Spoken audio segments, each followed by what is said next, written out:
Sveiki, parodysiu Jums naują stalo žaidimą. Radio valdomi pulteliai valdo judančius vartininkus. Reikia savo saugot vartus. Kažkas žiūri futbolą, o kažkas futbolą žaidžia. Galima žaisti dviese arba keturiese.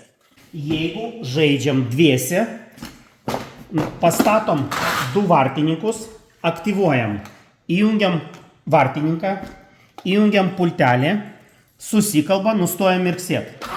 Ir vartininkas juda ir atmušinėja kamuoliuką. Jeigu žaidžiam dviese, čia vartininkų statyti nereikia, uždedam gumytės. Bandėm su vienu kamuoliuku, bandėm su dviem kamuoliukais. Su dviem kamuoliukas žaidimas intensyvesnis. Išbandysim ir jums viską parodysim. Statykit pliusą, pas mus viskas apie žaidimus. Visą laiką matysit naujoves. Ir papasakosiu jums lifehacką.